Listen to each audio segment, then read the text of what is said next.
तुमच्या सोबतीला आणखीन एक मुख्य परीक्षक या ठिकाणी आहेत, ते साधारण निर्णय देतील. तर मी म्हणजे त्यांची तारीफ काय करणार आहे की त्यांनी म्हणजे आरतीसारखी सौंदर्यवती त्यांनी शोधून काढलेली आहे. म्हणजे सगळीकडे ज्यांचं नाव आहे असे दिग्दर्शक अण्णा उर्फ नागराज मंजुळगाणे यांच्यासाठी जोरदार टाळ्या झाल्या पाहिजेत. नागराज मंजुळगाणे. अरे नागराज मंजुळगाणे. अण्णा नाचा, अण्णा नाचा नाचा नाचा, अण्णा नाचा, अण्णा नाचा,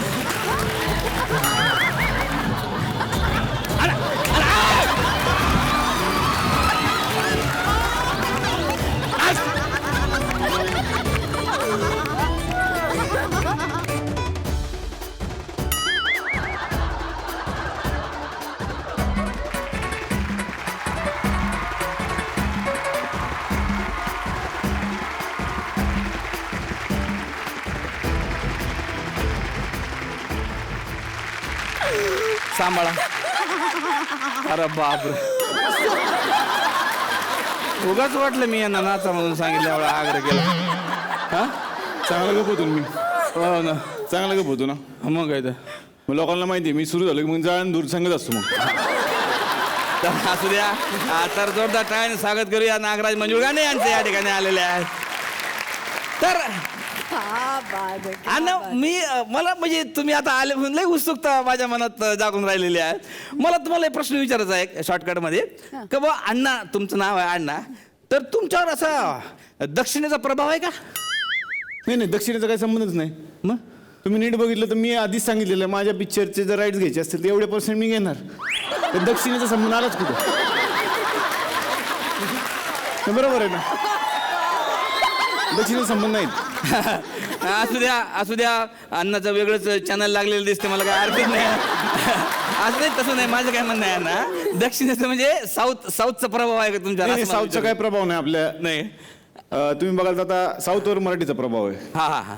आणि ते रिंकूने सिद्ध केलेलं आहे एकदा जोरदार रिंकूसाठी. हा करेक्ट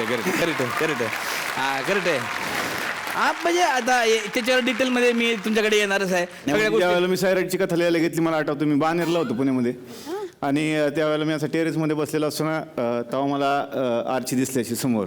आणि कसं आहे की आपण नाही त्याच्याबद्दल बोलणार ना आपण, त्याच्याबद्दल डिटेल बोलणार आहे आपण. हा एक अख्खा एपिसोड आहे त्याच्यावर. पण मला फक्त तुम्ही शॉर्टकटमध्ये एवढं सांगा, तुम्हाला काय वाटतं का बा हे ज्या हिरोईन आहेत ते ह्यांच्यापैकी तेलुगूमध्ये कोण काम करू शकतं? नाही म्हणजे सामाजिक क्षेत्रामध्ये काम करत असताना आपण ज्या वेळेला एखादी कथा लिहित असतो.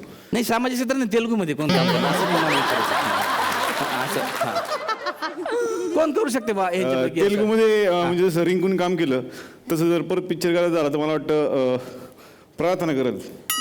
अरे पण नाही, पण अण्णा पण त्यांना टोन जमला पाहिजे ना. नाही, टोनची काय संबंधच नाही. मग ती मराठीतच बोलणार तेलुगूत. पण कस काय डाबा बटिंडामध्ये शेवटी कळलं ती पंजाबी होती म्हणून.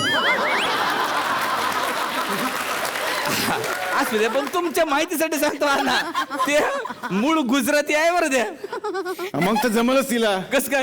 गुजराती लोकांना जिलब्या किती आवडतात. तमिळ तेलुगूची भाषा बघा तुम्ही, कडेत जिलब्या पाडल्यासारखीच असते. करेक्ट. फाफडा बोलेल, फडा बोलेल. तर असं तुम्हाला मला तेच विचारायचं आहे अण्णा, तुमच्यावर एक म्हणजे मला प्रश्न विचारायचा की तुम्ही प्रत्येक पिक्चरला नवीन हिरोईन घेता. हा तर ह्याच्यातल्या कोणाला तुम्हाला चान्स द्यावा वाटलं नाही का बा? नाही, आरोप आहे हा. कस काय आरोप आहे. मी या प्रत्येकीची सैराटसाठी तुम्हाला सांगतो ऑडिशन घेतलेली होती. काय सांगता? हा, मी सगळ्यांची ऑडिशन घेतली मी. आणि त्याच्यानंतर मग मी आरची पुरा जोशींची पण हा सगळ्यांची ऑडिशन झालेली आहे. काय सांगता?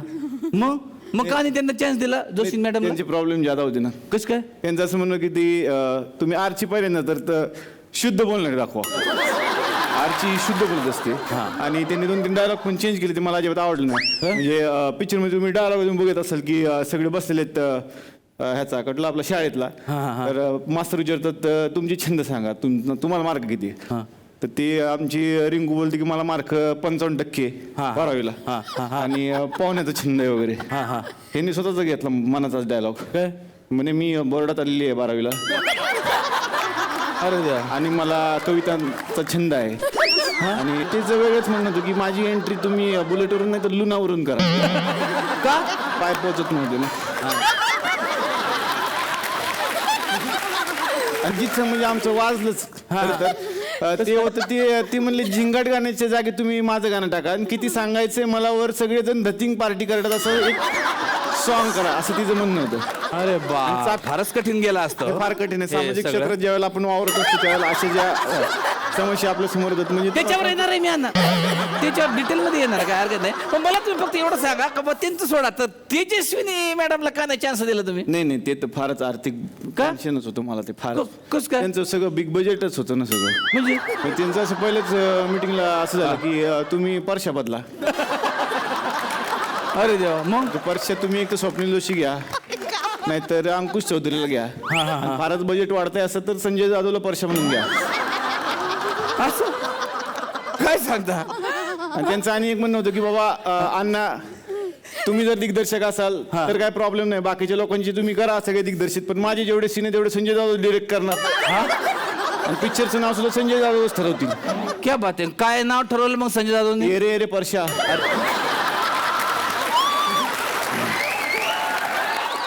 अशा वेदना ज्यावेळेला आपल्याला समाजामध्ये बघायला मिळतात वेगवेगळ्या त्याच्यावर एक प्रकाश टाकण्यासाठी नाही त्याच्यावर आपण डिटेलमध्ये बोलणार आहे ना त्याच्यावर डिटेलमध्ये बोलणार आहे फक्त मला एवढं सांगा का तुम्ही म्हणजे प्रार्थनाला काय चान्स नाही दिला कोण प्रार्थना बेरे नाही तिचा प्रॉब्लेम वेगळाच झाला. कस काय तो थोडा फनी प्रॉब्लेम होता. अरे त्याचं असं म्हणणं होतं की बुलेटवरून जी माझी एंट्री आहे हा तर तुम्ही बुलेटचा आवाज दाखवू नका तुम्ही सायलेन्सर लावा बुलेटला. का असं का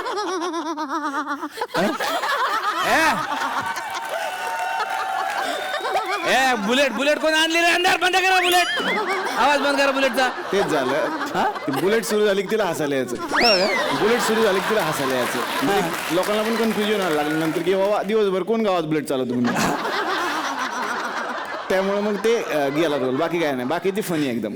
अच्छा काय हरकत नाही आहे म्हणजे बुलेटचा आवाज असू द्या तर म्हणजे वाटलंच त्यांनी आता बुलेटचा आवाज काढून दाखवला त्यामुळे थोडं मला पण वाटलं असं अण्णा तुमच्याशी मी सहमत आहे पण असू द्या. मला सांगायला आवडेल की ज्यावेळेला आम्ही अशा काही घटना समाजामध्ये बघत असतो आणि त्यावेळेला अशा घटना आपल्या डोळ्यासमोर येत असतो. वास्तववादी चित्रपट बनवत असताना एखादी अशी अभिनेत्री त्याच्याबद्दल डिटेल विचारणार आहे ना पूर्णच विचारणार आहे अख्खा एपिसोडच करणार आहे फक्त मला आता एक म्हणजे तुम्हाला इथं बोलवण्याचं खास कारण तुम्हाला सांगतो अण्णा हे आपण इथं सौंदर्यवती स्पर्धा 2018 तुकडवाडी सौंदर्य स्पर्धा 2018 या ठिकाणी आपण घेणार आहे त्याचं जजिंगसाठी मी आज या तुम्हाला ठिकाणी आमच्या गावात बोलवलेलं आहे तर अण्णा मी तुम्हाला रिक्वेस्ट करतो की तुम्ही तुमची खुर्ची त्या ठिकाणी आहे तर तुम्ही स्थानापन्न व्हावं. हे फारच भारी वाटतंय मला कारण तुम्हाला सांगतो की कसं असतं की छोट्या गावांमधून जेव्हा आम्ही काम करत असतो आणि अशा खुर्ची बघायची सवय नाही तर प्रेक्षकांचं हृदय हेच आमची सिंहासनं असतात.